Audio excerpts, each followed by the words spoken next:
എല്ലാവർക്കും happy Valentine's day. ഞാനാണെങ്കിൽ ഇതേപോലൊക്കെ സെറ്റാക്കി വെച്ചിട്ടുണ്ട് യദുകൃഷ്ണയ്ക്ക് കൊടുക്കാൻ. ഇതിനകത്ത് എന്തൊക്കെയാ ഉള്ളതെന്ന് വെച്ച് കഴിഞ്ഞാൽ അതൊക്കെ യദുകൃഷ്ണ കണ്ടു. കാര്യം അവനെ കാണിക്കാതിരിക്കാൻ പറ്റാത്തതുകൊണ്ട് എൻ്റെത് കഴിഞ്ഞിട്ട് യദുകൃഷ്ണയ്ക്ക് ഇത് കൊടുക്കും കഴിച്ചെന്ന്. ഇത് 2 പേർക്കാണ് ഞാൻ വാലന്റൈൻസ് ഡേ വൗച്ചർ കൊടുക്കുന്നത്. കണ്ടതാണ്, എന്നാലും കൊടുക്കണ്ടേ, കൊടുക്കണ നമ്മുടെ മാന്യതയല്ലേ. എൻ്റെ ഏട്ടൻ എന്നെ കാണാൻ വന്നു. Happy Valentine's day. Valentine's day ഞാൻ തരിപ്പിക്കണം.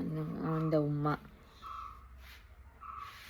കിറങ്ങി വരുന്ന ഏതോ കൃഷ്ണ ഉറക്കത്തിൽ നിന്ന് വന്ന പിന്നെ എങ്ങനെ കിറങ്ങാതിരിക്കുന്ന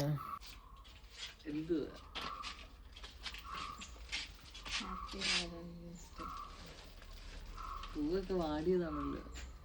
വാടിയത് വെച്ച് അഡ്ജസ്റ്റ് ചെയ്യണം. എനിക്ക് ഞാൻ എടുത്തില്ല. ഒന്നും ഇല്ല. അത് ഫ്രഷ് ഫ്ലവറാ, മനസ്സിലായോ? എന്തുവാ പനച്ചെറുക്കൻ നാറും നോക്ക്. അതല്ലേ ഞാൻ വെച്ചത് നാറുന്ന. ഇഷ്ടപ്പെട്ടോട്ടെ ഇത്? ഇഷ്ടപ്പെട്ടോടാ? കുഴപ്പമില്ല. സൂപ്പർ. നിനക്ക് ശരിക്കും ഇഷ്ടപ്പെട്ടോ? സൂപ്പർ.